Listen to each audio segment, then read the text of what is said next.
Hi there, my name is Bruce and I'm here with Jay and Dana, and this is the fourth episode of Startup Disc is Full Tech Chat, where we talk about all things tech. Today, we're talking about the technical aspects of working from home. Firstly, I would like to say a big thank you to Hal Bergman, the guest on our last show on digital photography. If you haven't seen the episode, go back and watch it. It's awesome. So, working from home. There are some people that have been working home for a while. I've been working from home for about probably 10, 15 years now. But then there are a lot of people that suddenly found themselves forced into working from home a couple of years ago. And so we thought it would make a good topic to talk about. First of all, who here works from home?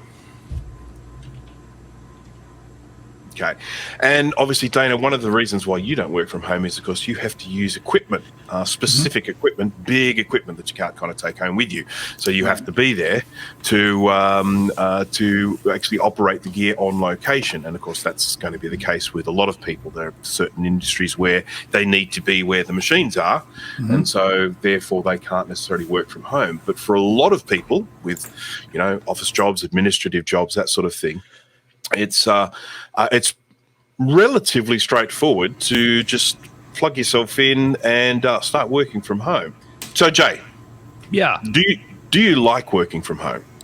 Yes, I made it a point to start working from home in 2016 because I wanted to be there when my kid was growing up, and I could. There was a lot of stuff you could do online to make money, so that's what I started doing.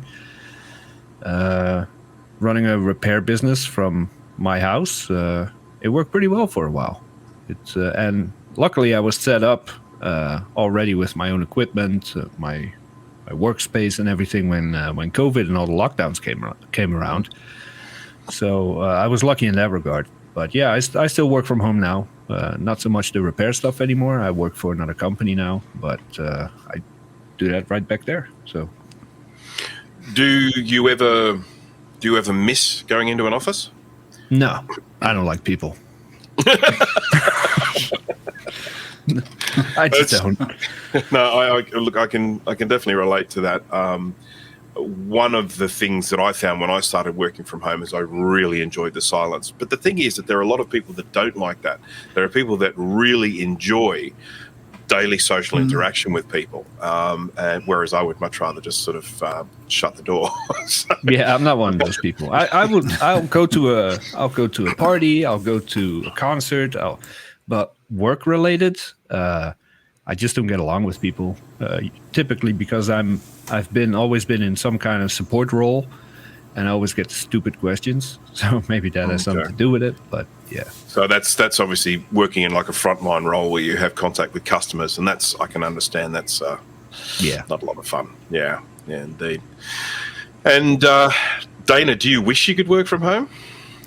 There are days, especially if it's bad weather or even good weather, because when I go to work, there's no windows. So okay.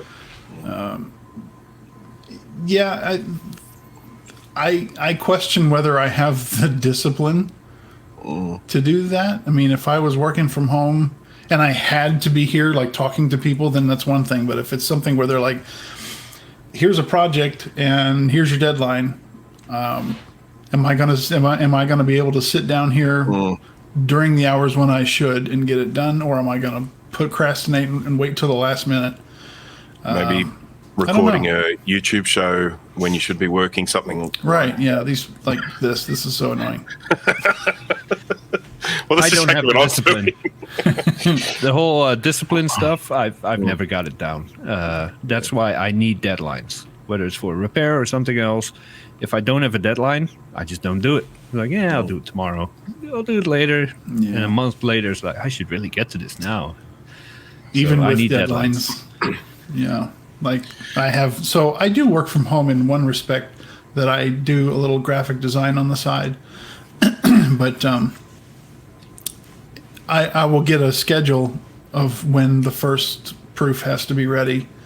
And too often I've let other things get in the way, and I work on other things, or I do other things, and then all of a sudden I'll look at the calendar and be like, oh, I've got 2 days to get that done. And then it's like long hours until I'm ready. So I need deadlines. If I don't have deadlines, things will just basically get put off. So for me, it actually benefits me greatly if someone gives me a time frame in which things have to be done. They have to be delivered by. It's definitely one of the things that works for me. An interesting thing. So where my wife used to work, they went through kind of a change in the way that they did things, and they started setting everyone up with laptops. They started setting them up with the little SIM cards in there so that they could then work from anywhere. And so they set up almost like a hot desking type arrangement, but it wasn't just within a single office. They have multiple offices throughout Sydney, and the idea was that you could theoretically grab your laptop, plug in, and work anywhere. Well, if you plug in, it would mean that you were contactable by phone, but ultimately the laptop is just, usable from anywhere. And so they did all this. They did all the setup for it, with the idea being that it means our workforce can be mobile. And then virtually right after this, COVID arrived. And so they had inadvertently sort of set up all of the structure they needed for all of these staff to start working from home. Now, they did have some problems because they didn't make allowance in their network, their VPN network, for the number of people that would all be working from home at once. So they had to make some pretty serious hardware upgrades very, very quickly. But what that meant was that she was able to just start working from home and be completely and totally set up, because they'd set all the groundwork for that.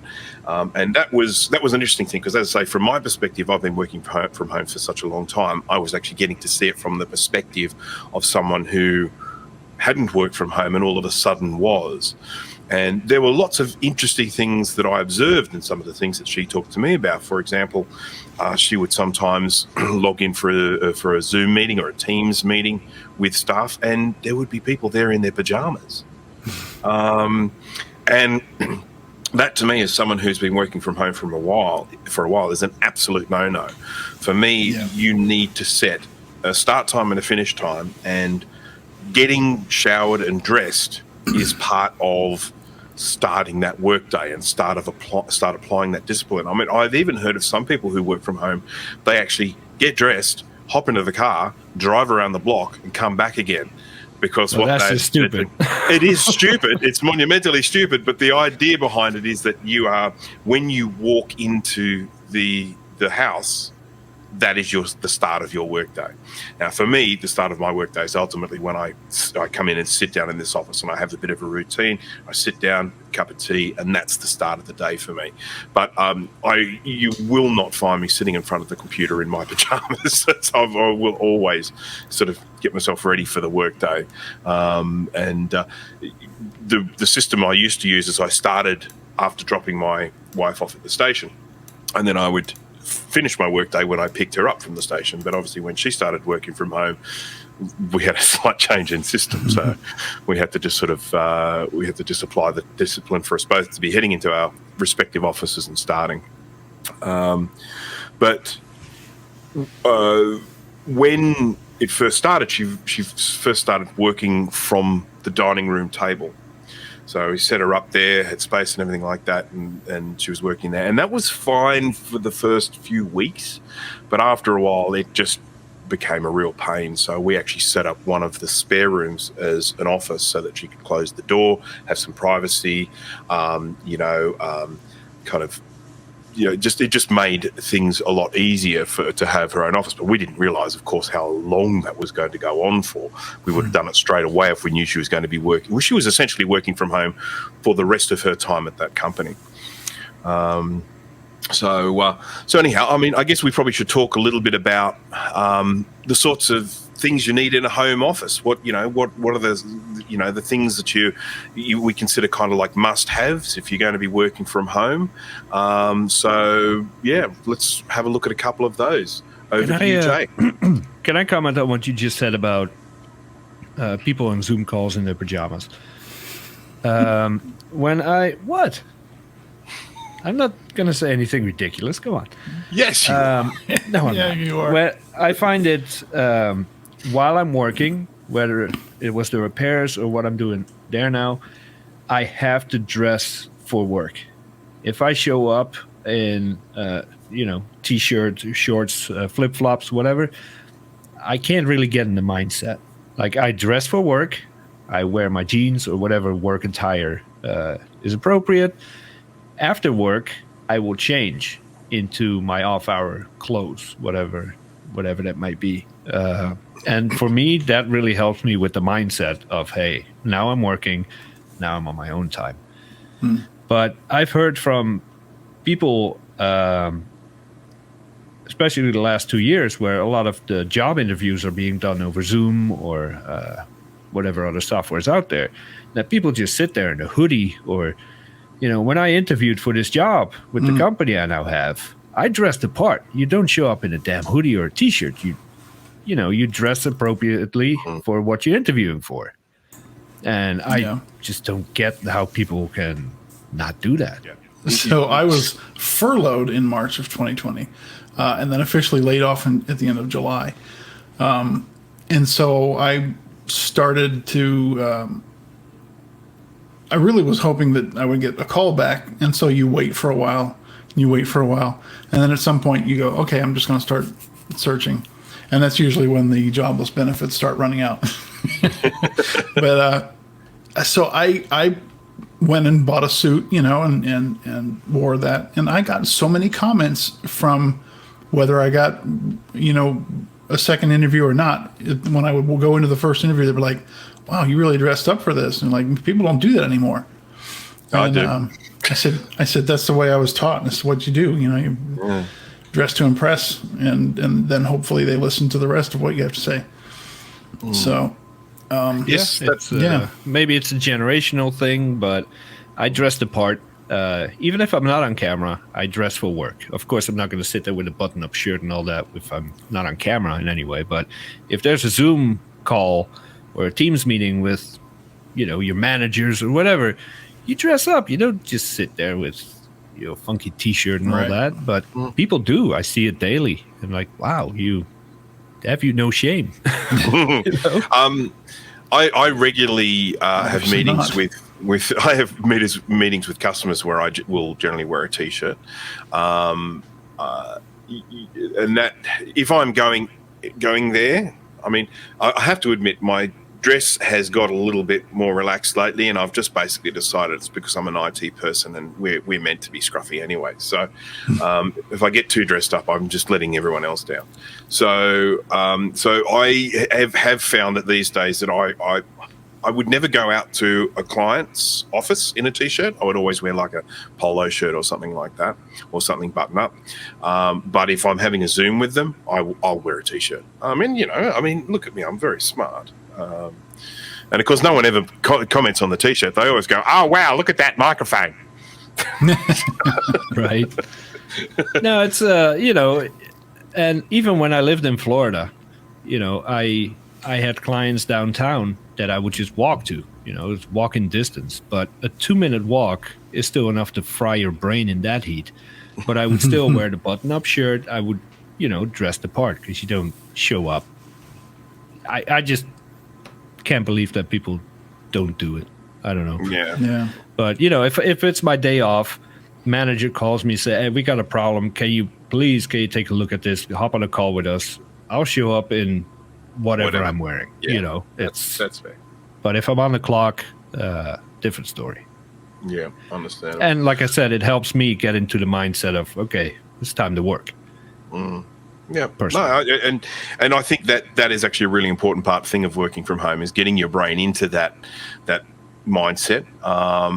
And actually, before we talk about some of the other things, I'll just talk a little bit about the shiny object syndrome. So I'm not sure if you guys are aware of it, but it's ultimately where you just get easily distracted, and that's something that's a real problem when you're working from home, because you can often convince yourself, it's like, what, I'm gonna do this now. This thing, maybe you've ordered something online and it just arrived, and you want to have a look at it or try it out or play with it or whatever, and you're like, what, I'll just work back a couple of hours. I'll do this now, and then I'll work back a couple of hours later on. That's a real danger when you're working from home. The old shiny object syndrome. So Yeah, I mean there are plenty of sort of pitfalls, I guess, when it comes to working from home. A lot of places are using online chat type software, and a lot of those online chat software, what they do is they can show your online status. So if you walk away from the computer, your online status gets changed to away from the computer or something like that. Other staff members can see that you're not there. And so it almost becomes like, someone watching out for you. There was that, I don't know if you guys saw about that trick about, getting an old analog watch with the second hand and then putting your mouse on top of the watch so that your mouse is constantly moving as the second hand moves around the watch, and so that would keep your statuses online while you're working. I mean, that just sort of that's something that makes me chuckle. So I guess I'm definitely sensitive to the what you call shiny objects thing, and the worst thing that has ever been invented is shipping notifications. If I'm sitting here, it's a work day. I'm sitting here. And I know that when I woke up, I checked, the apps I use to track all my various shipments, and I know something is out for delivery. I cannot keep my eye off this window until that thing gets delivered, and it's horrible. I can't stop it. I can understand that. I can definitely understand that, especially when it's a wine even if it's something stupid, like I ordered toilet paper off Amazon, like one of those monster packs that doesn't even fit in my trunk. I just want to have it in my basement, be done with it. It's supposed to be delivered today. And right when we started recording, I got package delayed in transit. It pisses me off for the rest of the night. It's toilet paper. Who cares that it gets here on Tuesday? But it's stupid. Yeah. So let's talk about a home office. So in some instances, people are going to have their computer supplied for them by the company they work for, and really, I think in most instances, if you are being told to work from home, that's what they should be doing. They should be supplying you the hardware that you need. But obviously, a computer is something that's very important. But as I say, in most instances where people are working from home, where they're actually being forced to work from home, they should be having a computer supplied. So you're going to just be using whatever computer they're going to give you.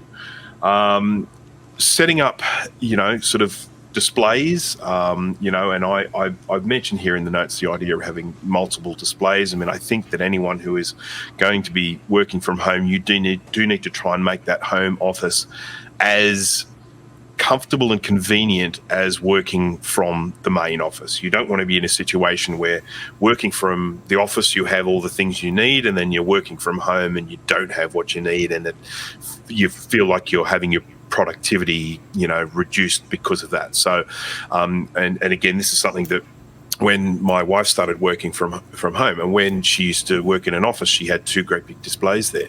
And then when she started working from home with her laptop, it's like one of the first things we've got to do here is go out and get you a couple of big displays, because that's what you're used to. That's what you're going to be most productive using. And so we went and did that. And of course, we just bought them secondhand. We bought a couple of secondhand Samsung 1080 displays, HD displays, and that was a relatively inexpensive way to sort it out. So yeah, I think you're just making sure that you are setting everything up to be as productive as possible. Now, internet connection. This is an important one, because as someone who has sat through a few Zoom meetings where people keep dropping out and coming back in again and stuttering or going robot and stuff like that, having a really good internet connection, I think, is so important if you're going to be working from home. And certainly in this country, I don't know if it's the same over there, in this country, there is still a massive deprioritization of upload speeds. And if you are going to be working from home, upload is incredibly important. And in a lot of instances, people aren't even looking at that. They're going to a service provider and they're saying, so I want this connection. I'll look at this. This is 100 megabits a second. So, oh, that's great. What's your upload? That's your download, but what's your upload? Now, upload is really, yes. So upload is really important if we're dealing with things like Zoom meetings or we're dealing with backups. And if you're in an instance where you're working from home and you're having to work off like an office server or something like that, so that you're actually reading everything that you're doing across the internet, opening up and saving files rather than them being saved locally. They're being saved to a file server somewhere.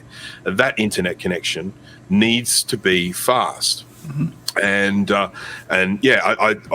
know that was one of the biggest bugbears I had when, as soon as a lot of my clients, I've been working from home for ages, but a lot of my clients suddenly started working from home, and I'm having these Zoom meetings with them, and the connection is garbage. I'm looking at these people where they're sort of I'm having trouble hearing them, I'm having trouble seeing them, or they'll just be talking, and then all of a sudden you love it when they just yeah. And the voice keeps going, but they're still stuck in the. I had that the other day. Someone joined the meeting, and they were full on robot. And by the time that person received all of us yelling, "Dude, your connection is terrible. Just give it up," he was already like a minute into his sentence, and it would just drag on. It was terrible. And before I forget, if you join a meeting that you should be joining because you're at work or working from home at work, we can tell when you join from your phone and you're sitting in the bathroom. We can tell. Okay? Just putting that out there. Yeah. I mean, I think there have been some wonderful stories of Zoom meetings where people have just got complacent.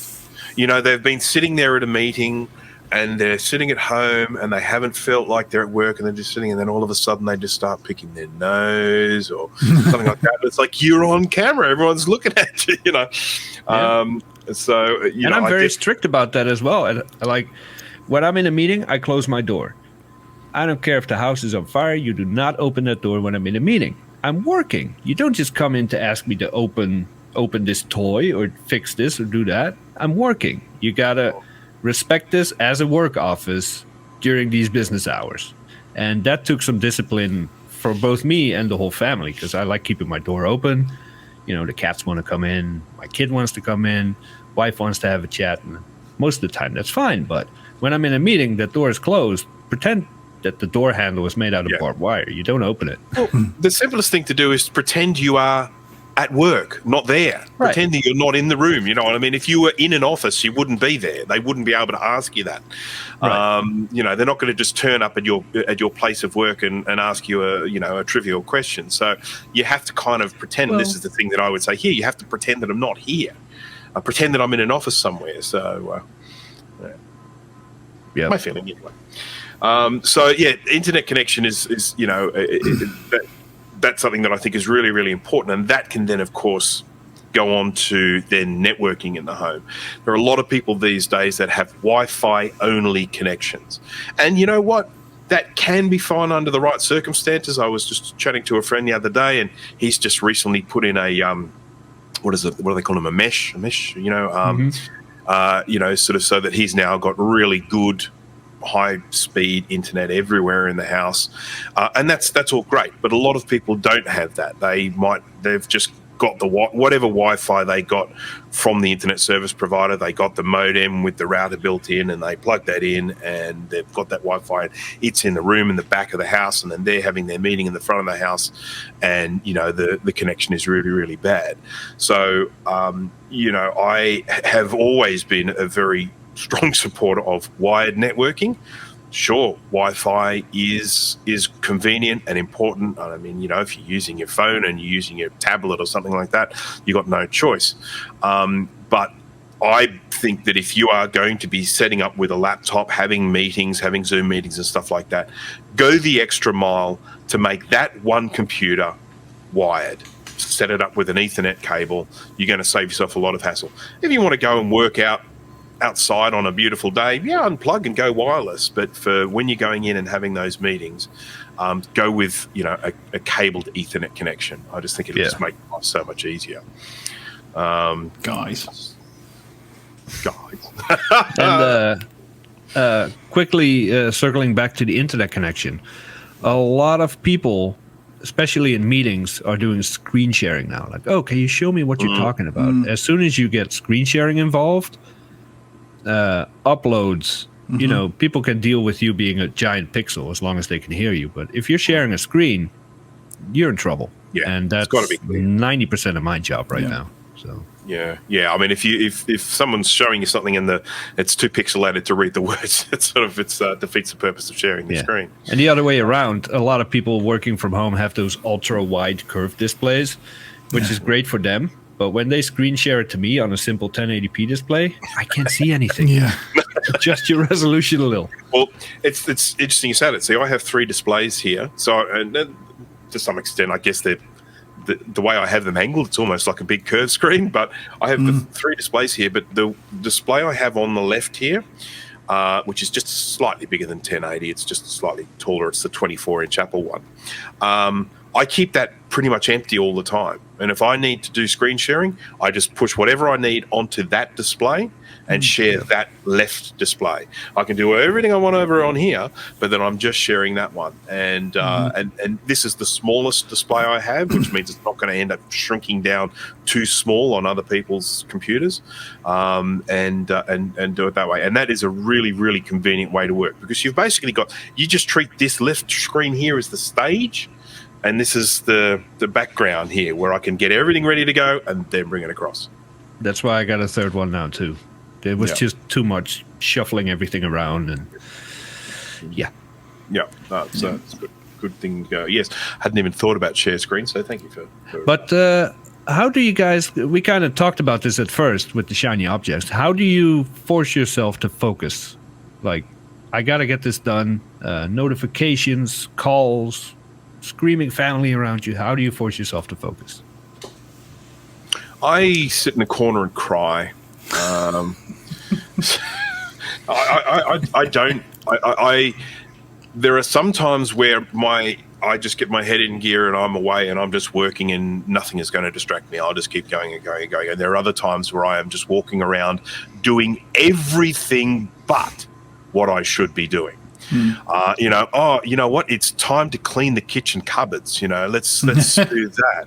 It's and that's something that I struggle with. I struggle with a lot, and not wanting to. So, sort of, my wife being at home, sort of at the moment, that is a constant distraction. I don't want her to hear that because I don't want her to feel bad. But it does definitely make a difference to my work day, having someone else here who's not working. But yeah, I as I said, deadlines are good for me, because if someone says, this has to be delivered by the end of Thursday or something like that, I will just do it under those circumstances. But if someone gives me something and says it's not urgent, I will always find something else to do. Or if I've got a project which seems in my head bigger than Ben-Hur, it's like, where do I start with this? There's so much to do. I don't even know that I understand what I'm supposed to be doing. That sort of thing. Those sorts of jobs I'm very, very good at puting off, because a certain job comes to mind. Oh no! Yours is easy by comparison. Oh, okay. I don't have that feeling. I have been doing some work for one of Jay's websites, and I haven't done any work on it for a while. And he thinks it's because it's too complicated. That's not it. His is actually pretty straightforward. I'm just procrastinating. And this is, it's been around. The three of us are pretty much fully engulfed in the Apple ecosystem, and we have it started out as Do Not Disturb. It has since been relabeled Focus. I make heavy use of that because it's been getting a lot better in the last operating system releases. Do you guys use that at all? For driving. Like when I get in the car, the phone automatically pairs with the stereo in the car, and it automatically puts me in driving mode or whatever, so I don't get notifications or anything. Unless I were to, flip the screen up and turn it off for whatever reason. But yeah. How about for work? Work? No, because my phone, I've set the phone up so that if somebody's not in my contacts list, it doesn't tell me they're calling. And so it'll either, I don't know what it does. It either rings and goes to voicemail, or it automatically goes to voicemail, or whatever. But it's the main reason I have it set up that way is because I get a ton of spam calls. A ton. I mean, I probably get 24 every day. Yeah. And the phone will automatically push them to voicemail. And then when you go to look at the recent calls or the missed calls, it shows up there. But I don't. That's actually That's a really good idea. I don't. I just get angry and ignore the phone. So when it starts ringing and I see a number I don't recognise, and then so that would probably save me from all the anger. Phone. No. I'm pointing at the phone. That's a really nice one. I quite like that, and I might do that myself. So I love it. I love it. And I've told everybody that would ordinarily be calling me. I'm like, and even if I am expecting a call from like a doctor's office or something like that, and before I leave, I will tell them, if you call and you get my voicemail, leave a message, because otherwise I won't answer it. I won't return it. Of course, my doctor's office is already in my contacts list, so I can tell that they've called. But if it's something like when I scheduled some work to be done on my car or something like that, then I will tell them, please leave a voicemail, and I have them put it in the notes with my order or account or whatever, because I don't necessarily have their phone number. I could add it, but whatever. Yeah. I mean, I'm doing shows like this, doing YouTube shows. I'm doing recording of stuff. I don't have the luxury of just being able to pick up the phone whenever it rings. I'm sometimes in the middle of something where a ringing phone is a real pain in the backside. People, it's just like you gotta wait until I've finished doing this thing. If a phone rings now, I'm not going to answer it because I'm in the middle of recording something. Yeah, I mean, when I'm doing this, I'm still using Mojave, and so I have notifications, and I will silence those notifications while I'm doing something like this. I tend not to use Focus much. I'm the same in that when I'm driving, it'll automatically stop calls or texts from coming through, which is great. I think that should be law, if you ask me. The times I see people driving that are so clearly distracted by a phone, it just drives me bananas, and it's inexcusable. It's absolutely inexcusable. I've seen times where you stopped at a traffic light and the light goes green, and then you're just sitting there waiting for that first car to move, and they're texting or something like that while they're waiting, and then when they're, oh yeah, okay, no worries, I'll go, and then only 2 cars get through the light cycle because they've taken so long to get moving. That's one of the biggest annoyances for me. So. Yeah, I mean, I think things like having that focus mode for sort of for driving is excellent. I had someone really confused the other day, sitting at a light, and someone was on their phone when they shouldn't have been, and I signaled them. It's like, get off the phone, and they had no idea what this meant. Not a clue. Hey, not a clue. It's like, get off the phone. It's like, who remembers that? The phone. Yeah, I need to think of something else. Like, pick up your phone. It's like, this, lose it. Yeah. Oh dear. So, alrighty. So we digress. So, I am now going to talk about printers. So,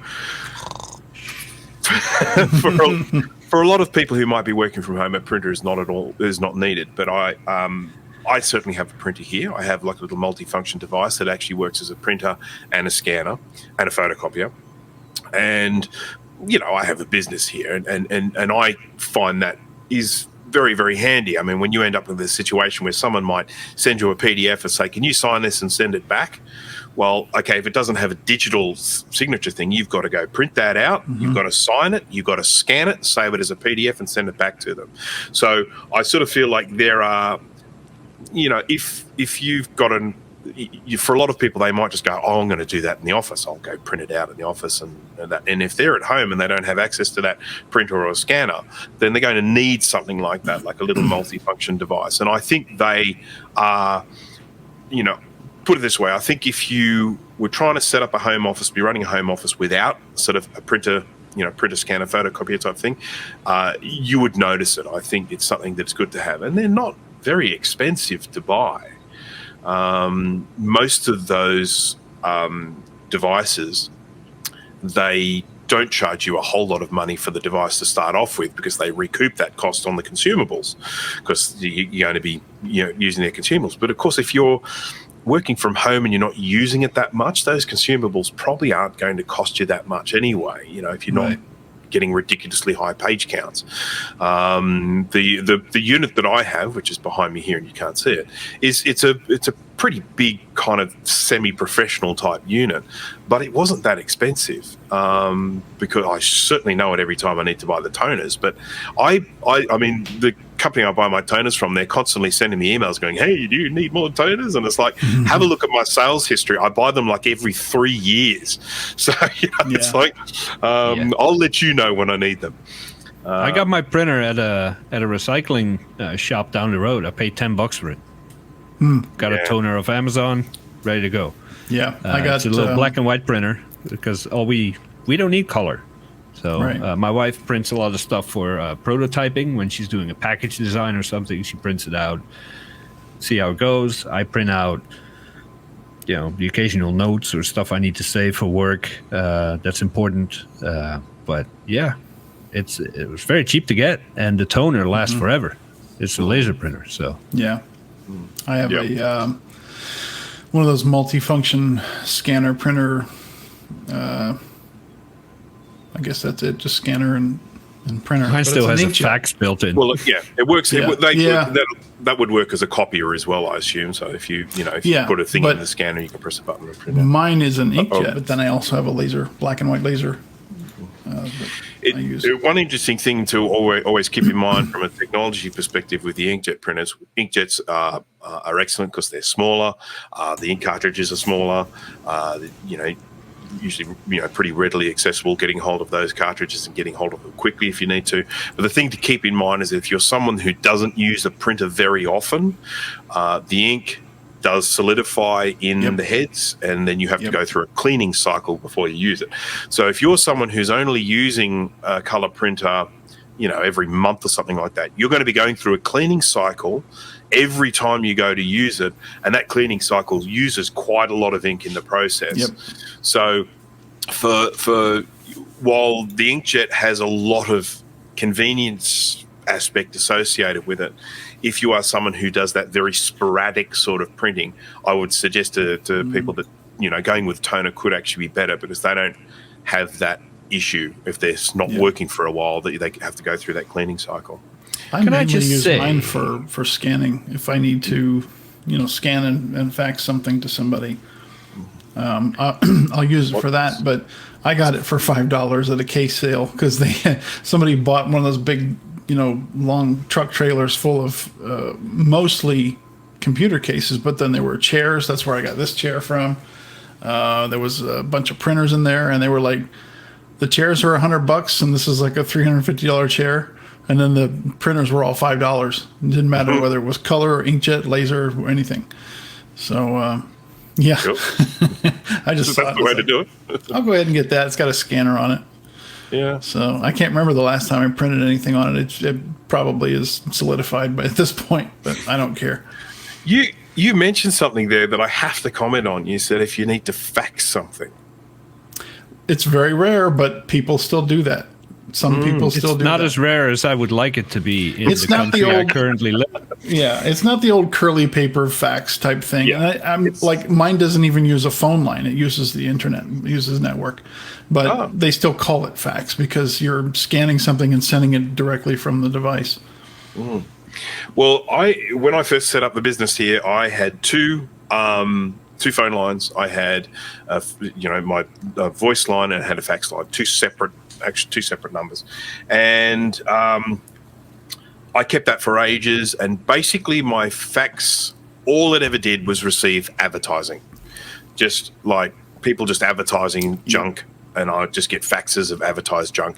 And so I just reached a point where I said, well, if that is the only thing my fax line is doing, then I'm going to get rid of it. I get an occasional call from my sister who does, in her line of work, does need to send faxes, because a lot of the time they do need to see, physical hard copies of things. And she'll sometimes be, can I just test this fax? And it's like, sorry, I don't have a fax line anymore. Yeah, I mean, I am in agreement that I feel like faxes should not be a thing anymore, but they kind of refuse to die. I always use it as an opportunity to start a discussion with whoever is requesting the fax.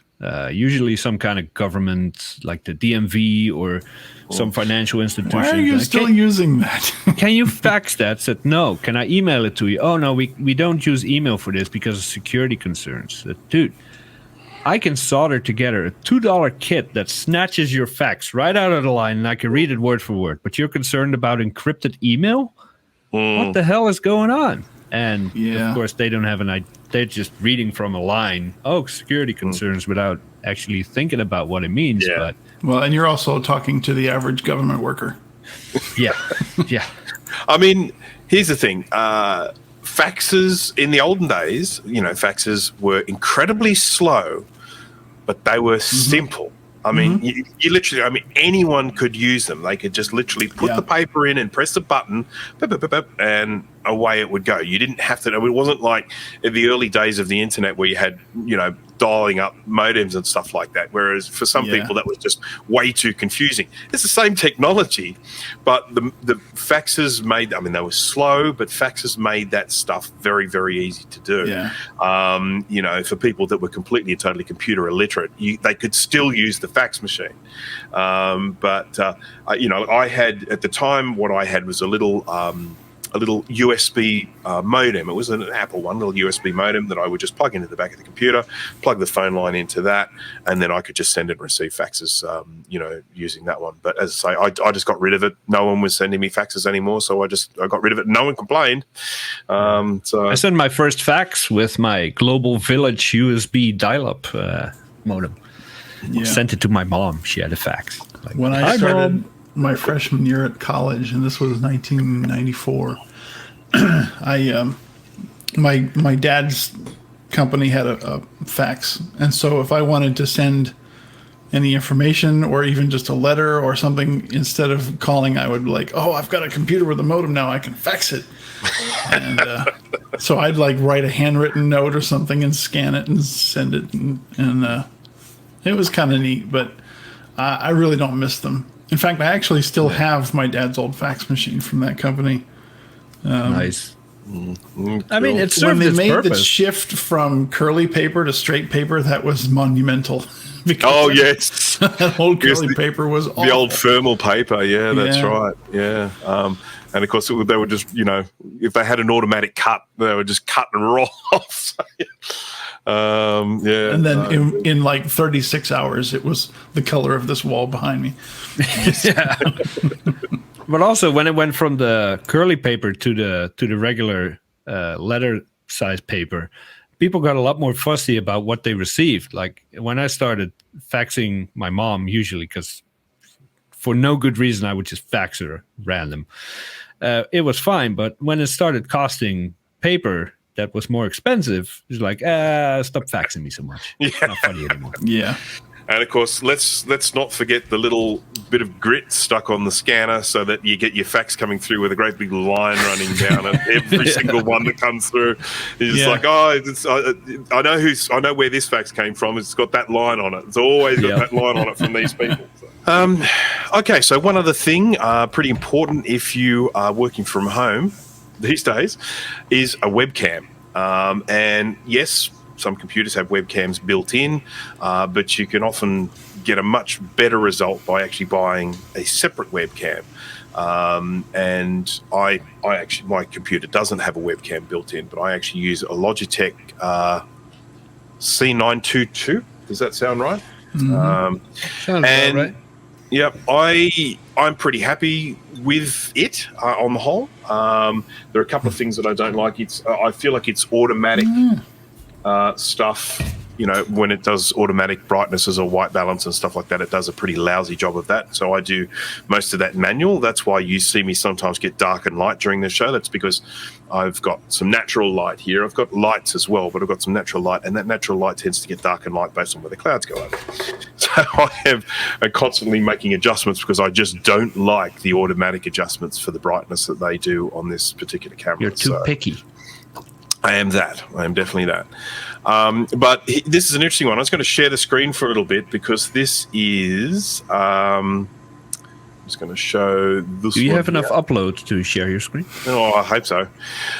So this is one of Logitech's new camera. It's called a Brio 505. It's very low as 200.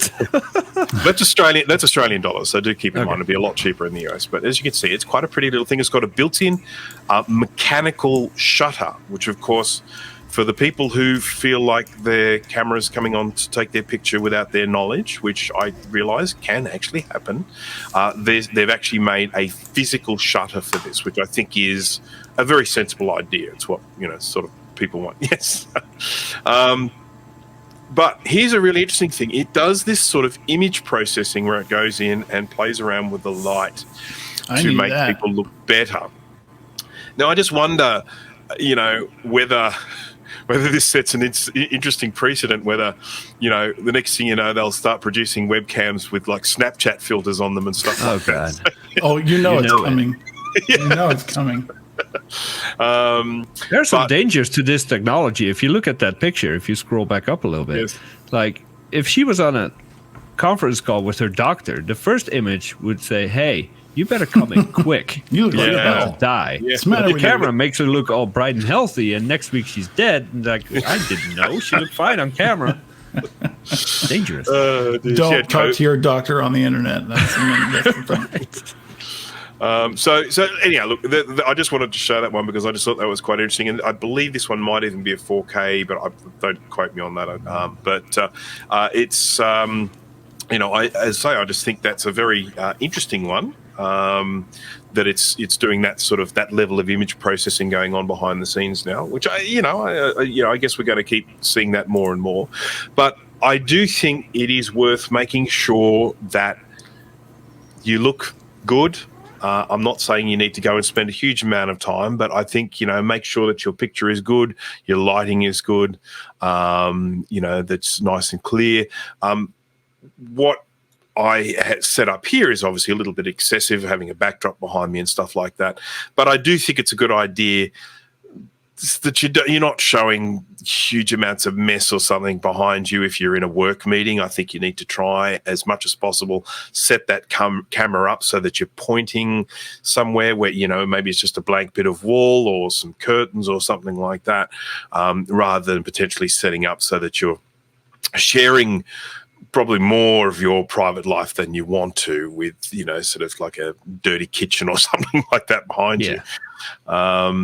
Again, when my wife set up for working from home, she set up in her office like bookshelves behind her, and they're ones where it's like a whole bunch of little squares rather than just straight shelves. There are lots of little squares like an IKEA type thing, and so she put books in some and she put ornaments in the others, and each one's gives her a nice little bit of these are all things, these are me things, these are things that I like. So you get to do a bit of a personal slant on that. You can put all that stuff behind you, but then when she does a meeting, she's got that behind her and it looks really, really quite nice. You can't tell anything about the room she's in or what it's like or how big or small it is. You basically see that nice backdrop, and I think that's a good idea to do if you're going to be doing meetings from home. Is to spend a little bit of time on making sure everything you're broadcasting to everyone else looks all right. And not everybody can, because this is as much mess as I'm comfortable with sharing. And I cleaned up a little bit before we started. My problem is when I'm using that laptop there and I'm in a meeting, they see all this, and you do not want to see what goes on that side of the camera. It's horrible. So luckily, there's that blur feature built in for Teams and Zoom. And if it wasn't for that, I'd be in real trouble. So Bruce, how do you, because you look at like Jay's picture and my picture, we have screen glare on our glasses, depending on where I look. I've got 3 screens in front of me, but so does Bruce. But I never see screen glare on his. Hardly ever. I don't know. It's probably magic. I'm not sure. Are your glasses angled down a little? Maybe. I can't do that. You know what it might be is because I'm in a room with so much light. Because it's daytime here, it's nighttime there. I've got all this natural light coming through here. This is way brighter than the screen. So I think the light is just adjusting. If I was to switch all these lights off, I think you'd suddenly see my screen in there.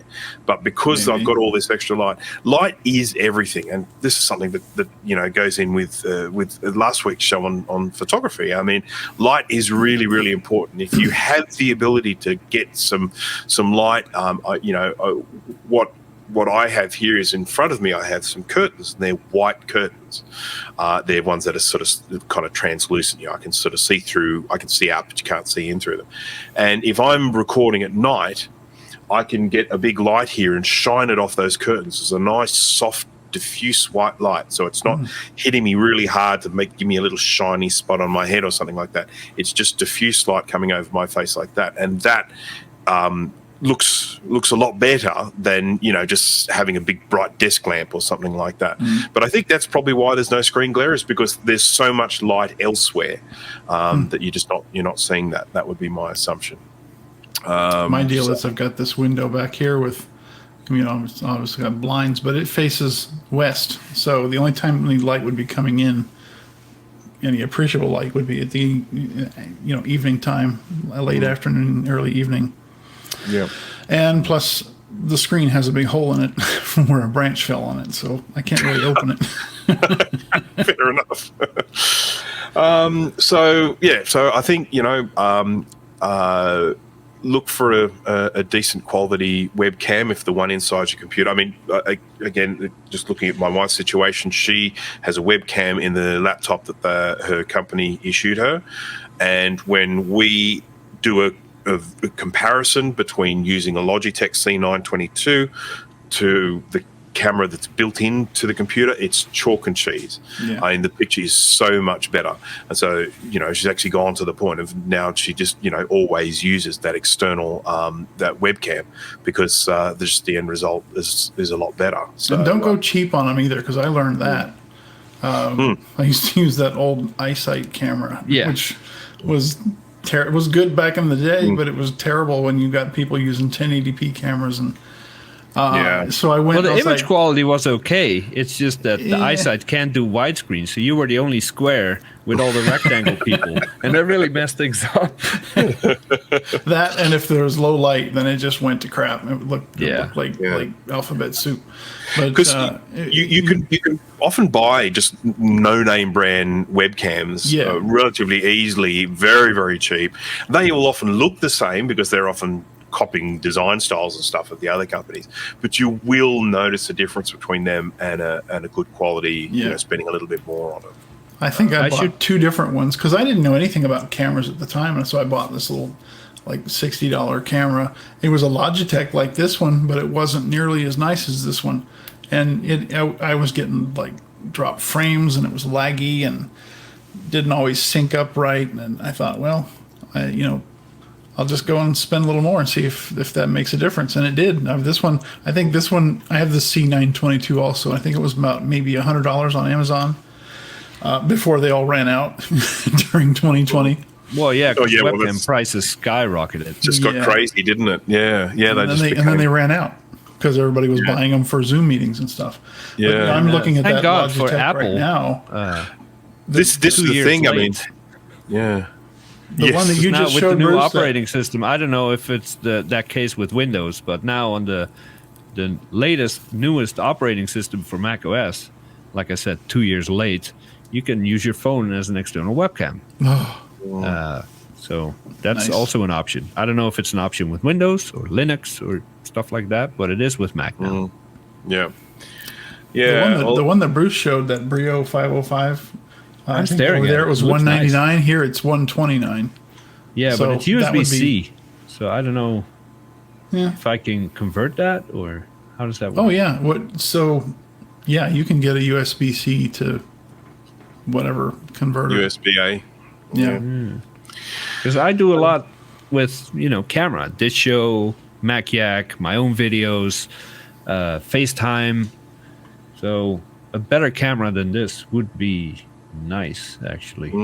Yeah, well, I'll definitely put links in the description for the Brio 505. I don't actually have one, but as I say, seeing that, it's the first camera I've seen that actually has like that built-in shutter. It's a really interesting thing. Apparently, on a Macintosh computer where you have your little webcam, it is hardware wired for the camera and the light to come on at the same time. So in other words, it is mechanically, electronically impossible to make the camera come on without the light, because they are on the same circuit. When you power the camera, you power the LED. That is what I have been told. I don't know if it's true. This Logitech camera I've got here is very, very different. You can actually switch off the light if you want to. You can go in and with software, switch off the light and have the camera on. And this is the thing that, of course, everyone is worried about, is that idea that that camera has come on through hacking or someone remote controlling your computer. They switch the camera on, recording whatever is being, whatever is in front of the camera, and the light's not on, so you don't know that the camera is on. So as long as there is that fear that the camera could be getting remote controlled and coming on without your, without your know-how, then a physical we've seen people stick tape on top of the camera. You see people with Post-it notes in front of the camera and stuff like that. This is one of the first 3D prints I did. It sits on the Logitech camera. Yeah. Just close it. Yep. And it caused a huge issue for Apple at the time, because the laptops they were producing, things like the Airs, there's ridiculously thin screens. People were buying those little slide thingies, and they come with adhesive, and you stick them on the screen, and they were basically sticking them on the screen, and then when they'd close the screen, it would apply pressure at that spot, and if the laptop got pushed together, it was cracking the screens because they are designed not to have anything in there at all. So under those circumstances, maybe a Post-it note would have been better. But yeah, I mean, my work laptop has a slider built into the lid for the camera. Yeah, it's nice. I've seen that with a lot of the Windows machines as well. Yeah, I've definitely seen that there. So I just want to. I'm just going to jump across here in the topics, and while we talk about this, I also want to talk about chat software, because one interesting thing that goes on when people start working remotely is that you miss out on discussions, people just chatting, people talking about stuff. I mean, if you're sitting there and there's someone at the desk over there and you can just chat about whatever, and it might be work related, it might not be work related, but you end up having these organic discussions that occur, or if you need to ask someone about what you're working on or something like that. Now, one of the things that has taken the place of that are, these live chats. So Teams have one, Slack has it, things like WhatsApp, any of these messaging services, you can essentially create a group, and then within that group, you can then chat something in there, and everyone will get pinged with that response, or you can speak to someone directly if you want to just chat with someone individually. And this is a really interesting thing, because again, when my wife started working from home, they set up Teams, and she was just getting pinged with messages constantly, because people were just sharing their thoughts as if they were having a chat in the office with the people around them. But of course, when you do that, you start, you impacting everyone who is on that same group. So it's, I find those sorts of chats very, very distracting. I don't like them at all, but someone who I do programming, so I like to just be shut off from things when I'm doing that. Got lots of numbers and stuff going on in my head, so I mean, it's very easy for me to get distracted, and then all the numbers start leaking out my ears, and then I have to go back and study it again. So I actually think that things like those chats, like Slack and Team and stuff, are just a scourge. I mean, they're awful. I can't stand them, but I do appreciate the necessity of them. Do you have something like that you use in your job, Jay? Yeah, we mostly use Teams. But I have it everywhere. I have discussions on what's it called, on Discord. There's groups. There's Facebook groups. There's Slack. I've been part of Slack servers for feels like 10 plus years that I'm still on. And then there's Teams, and then there's WhatsApp, and there's Signal, and there's Telegram. There's groups everywhere. And Facebook Messenger. Yep. Apple Messages. And that's where the focus, I don't know what it's called on Windows or other platforms, but the ability to just disable any and all notifications when you need to is just gold. It's great. But I see the benefit. Like, my wife runs into that a lot. She used to work at big ad agencies. And when you're a creative person, it just helps to have some water cooler chat once in a while. Like, hey, working on this, and you get ideas and suggestions. And she misses that a lot, because you can chat to other designers online, but it's not the same as, hovering over someone's desk, seeing what they're doing, getting inspiration from that. And so it is tricky to find a balance between, like, oh, shit, look at this meme, I better send that to the group because it's awesome, or keeping it productive, Yeah. And then replying with, I saw that 2 weeks ago. Yeah. And this is actually, it's very easy to look at the benefits of working from home. Okay, so some of the benefits that I see from my perspective, number one is obviously travel, not driving a car around, not sitting in bumper to bumper traffic, not spewing out sort of, horrible, sort of exhaust fumes from the car, not wasting time, not wasting like an hour in each direction. So that's 2 hours out of your day just trying to all cram into the same little location. That is something that is a huge benefit. For a lot of people, that was the eye-opener for them, and one of the reasons why a lot of companies kept a certain working from home policy going. A lot of the companies here after COVID, they're still allowing people to work from home 2-3 days a week, and then they just come into the office. And it's really common around here for a lot of the business areas to just be dead on Fridays, because people will work from home on Fridays. So, you go into a business area and Friday's just dead. You can park anywhere, there's just hardly anything going on. So, and obviously people have kept those policies in place because it's like, I've all of a sudden I've got 2 extra hours in my day because I'm not having to drive in here. And that's a big plus for a lot of people. Now, the flip side to that is some of those people end up working those 2 extra hours, and they just keep going. They're finishing at the same time they would have got home if they were driving, that sort of thing. Yeah. So that's a big risky thing. But another effect, which of course we've seen over here, is a very significant impact to some of those kind of those businesses that are reliant on people being in a business area. So whether it be someone selling coffees or muffins or or people selling food, that sort of thing, that they were reliant on this big group of people coming in every day and wanting to and grabbing a coffee on their way to work, or grabbing a coffee in their lunch break or something like that.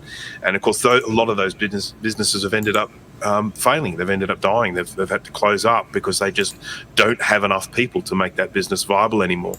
And that's a shame. I feel sorry for those people. I mean, that was their livelihood, and that's been taken away. So while I see a huge benefit, environmentally and mentally for a lot of people working from home, there are definitely sort of downsides to it as well. Not if you're Amazon or eBay. No, yeah, major profits there. Oh yeah. I mean, one of the things that we have seen, certainly in this part of the world, some of the incredible growth businesses that have happened during COVID and then have continued on are things like, just delivery services, getting stuff, sort of delivered to your home, whether it be food or whether it be groceries or whatever. They were in a situation where they were only a very small percentage of people using those services. Then COVID came in, and when COVID came in, we were in lockdown, so 100% of people had to use those services. Then when it went back to the way it was, the numbers didn't go back to the way they were before. Let's say it was 5% before, then it was 100%. They didn't go back to 5%. They went back to like 25% or something. So, a lot of these businesses are still doing a roaring trade, even though we don't actually need to use those services anymore. But one thing I just want to quickly mention, one of the things for me that is the greatest thing about working from home is the kitchen. From the perspective of when I have lunch or, sort of when I'm, whatever meal that I'm having the kitchen there where I can make really nice sandwiches, or I can make a really nice lunch meal or even a snack or whatever. That is a huge thing for me. I absolutely love I love working close to a kitchen. Yeah. So that would be nice, because where I work, we have a lunchroom / kitchen. You can make, if you can microwave it or put it in. I think they have like a little air fryer type thing. Other than that, there's pop machines and candy machine, and there's a machine with food in it that I would not recommend to anybody. Are they like sealed sandwiches in a plastic triangle thing? Yeah. It's garbage. It's absolute garbage. Well, station food. Yeah, well, one of the places that I worked a while ago, it was a office, like a little small office block right in the middle of residential. So there's literally just residential everywhere, and then this little office block in the middle of it, and I worked in there. And literally the only thing within walking distance from us was a service station, petrol station, gas station, whatever you call it. That was all that was there. So regularly found ourselves going in there and getting like, lukewarm meat pies and, and sealed up sandwiches and stuff like that. I love having a kitchen at home. So, if you work from home and you run your own business, you are responsible for everything. The computer you use, the chair you got, the desk you got, it's all coming out of your own pocket. When you are working for a company from home, whether you're already working there or you're just interviewing for a remote job, make sure there's no shame in asking, hey, is any of this stuff covered by you, the new employer? I get that you're going to send me a laptop, but are you sending me a screen? Do I get a good chair? Is there a budget for a desk setup? Make sure you ask that, even if you've already been hired and you forgot to ask. Find out now or tomorrow. In this case, it's Sunday here. But you don't have to. I mean, some employers will say, yeah, you want to work from home. You're responsible for buying your own stuff. Okay, fine. Other employers are more than generous with, they say, oh, yeah, just buy it and expense it later. We'll take care of it. Yeah. Well, here's a really interesting thing is that there are legal aspects. Now, if I go to work and we'll just go with something simple. I trip over while I'm at work and I hurt myself. Because that was on work hours, I was on their premises. It's going to be their responsibility to make sure that I'm looked after. If I break a leg, they're going to have to pay for the hospital bills because of something that happened during work, and maybe it was because a bit of carpet was sticking up, and so the environment wasn't safe. If I am at work and I am constantly having a bad back from working at the computer, I am within my rights to then say to them, you need to get me a better chair. Because it's part of having a safe working environment. It's certainly the case over here. But what you then end up with this kind of cloudy sort of area that if you're working from home, what level of responsibility goes back on the employer for your conditions? Now, okay, if you've got stuff that's unsafe in your home, that's your responsibility. If you've set it up so that you keep tripping over Lego or something like that, that's your responsibility. Your employer. My kid has it set up that way, not me. That's right. But if I am sitting in front of a computer day after day and I start getting a bad back because of the chair I'm using, certainly the way it is here, I am well within my rights to say to my employer, you need to get me a better chair. Because if I was in the office, you would be supplying me with a better chair. I'm working from home. you need to supply me with a better chair.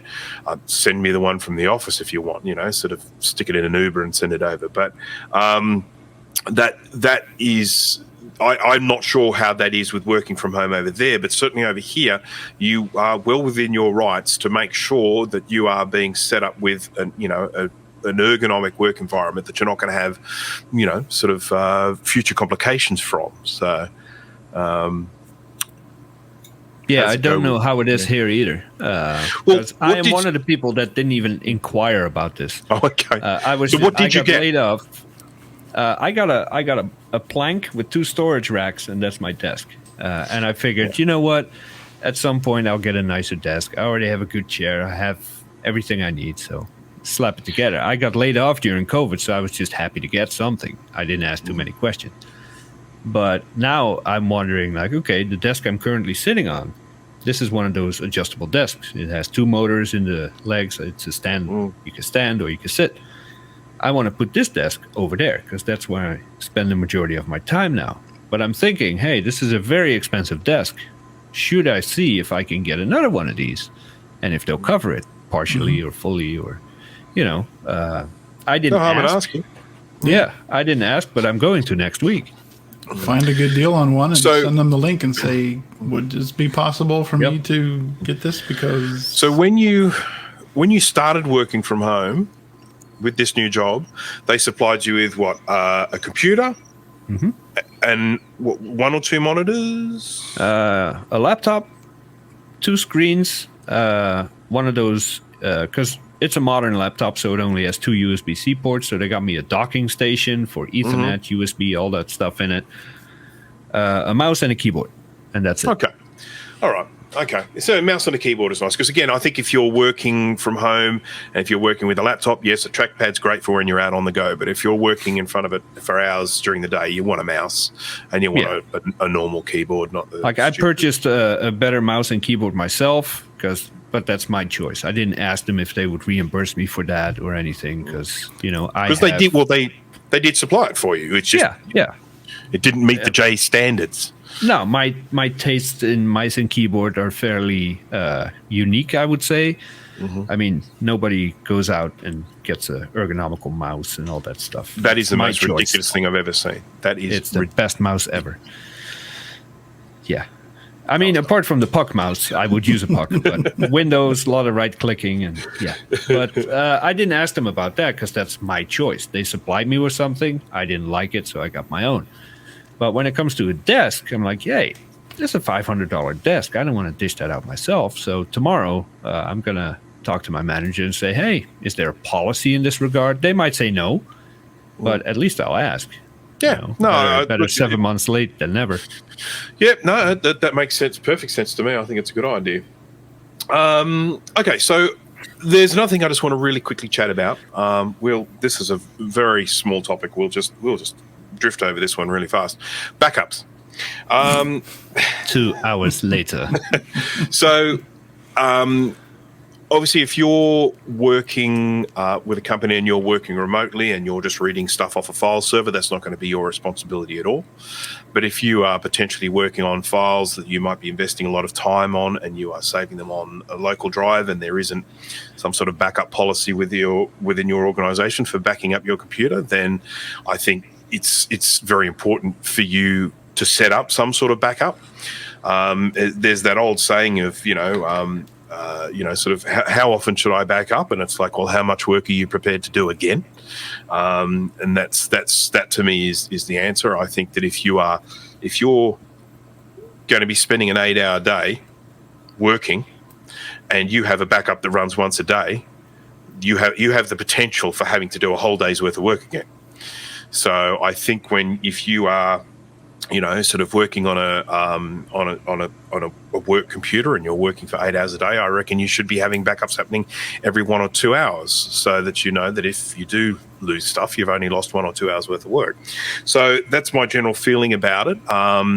We've done a lot of talks about backups on Mac Yak, and of course you need more than one, and you really should have an off-site one. when you're working with a work computer, things can be a little bit difficult because sometimes you won't have the administrative privileges to install some of this software on there.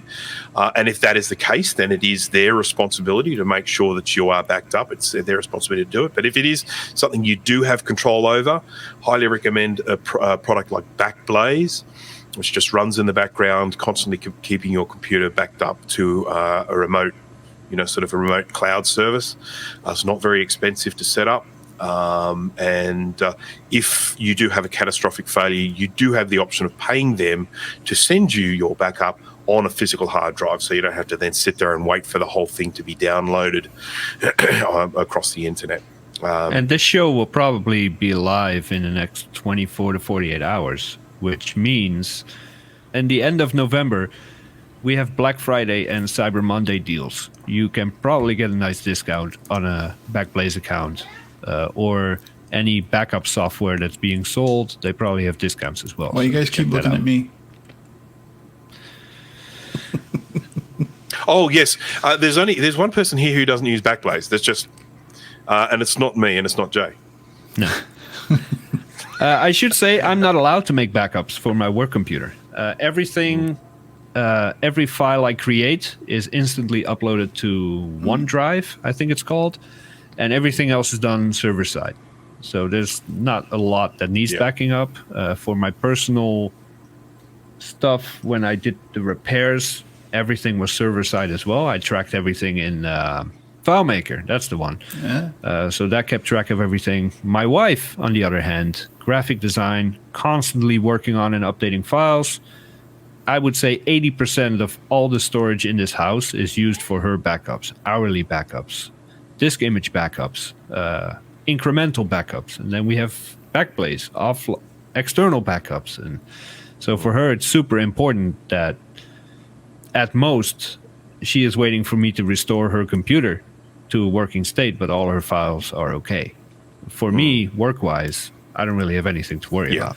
I mean, it's not that I don't do backups. I have a time machine drive that I back up to, but as far as something off-site, in case, God forbid, there was a fire or something, and I would lose everything, even though I have backups here. So it's something to think about. Yeah. Stop thinking about it. Just told you there are specials. He's just told you there are specials. All right, I'm going to look right now. Yeah, we're going to look right now.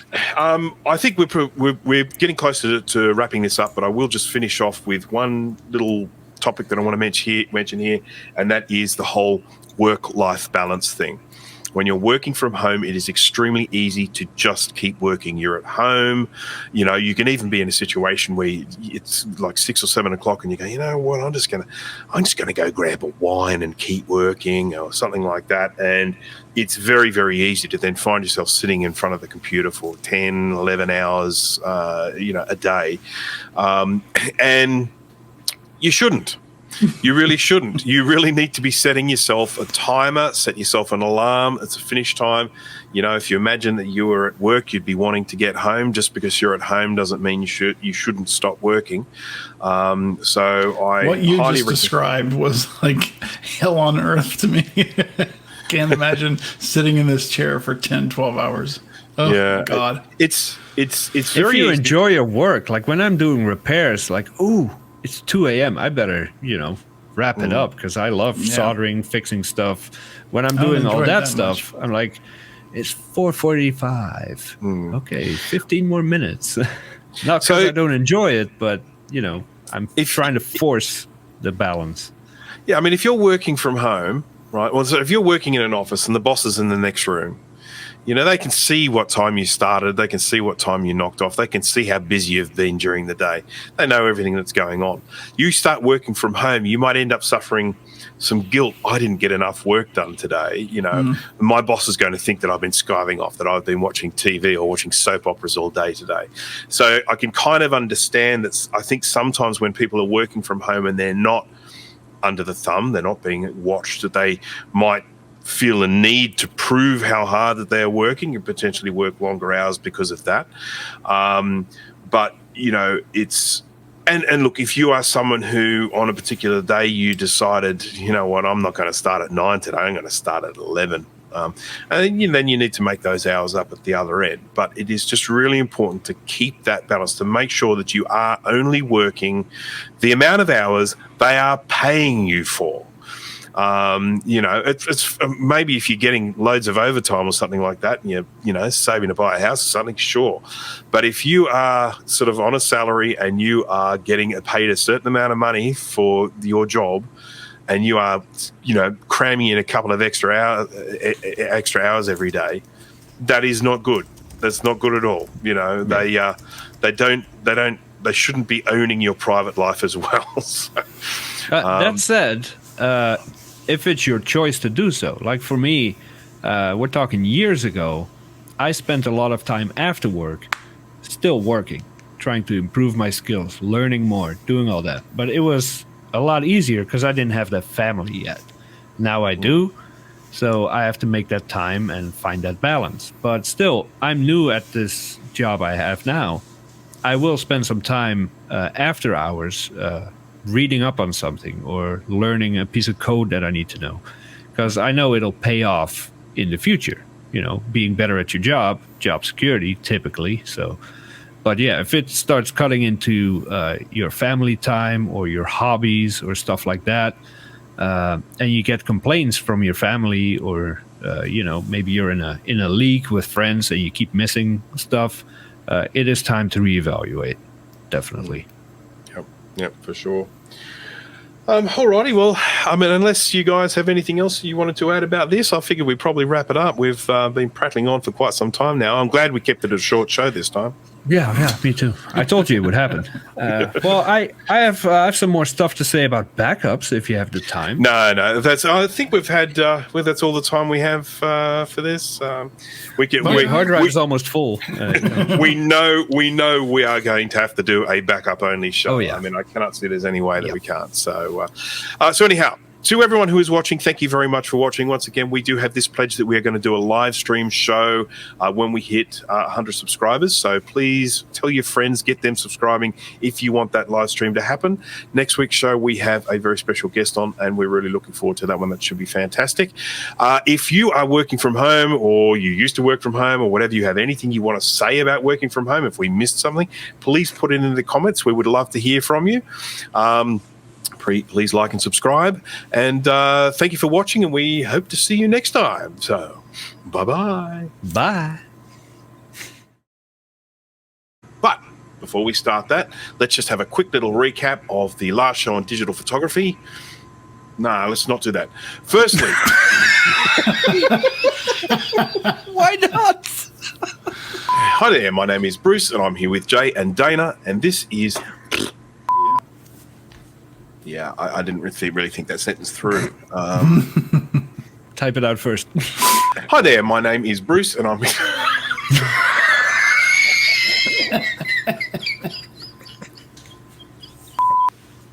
That's a stupid intro. And this is the 4th episode of Startup Disc's Full Tech Chat, where we talk about all things tech. I'll scratch my nose. I'll start again. Hi there, my... You had it so good, and then you freaking... I'll scratch my nose. Hi there, my name is Bruce, and I'm here with... Hi there, my name is Bruce, and I'm starting to get pissed off with myself now. Hi there, my name is Bruce, and I'm here with Jay and Dana, and this is the 4th episode of... Fuck.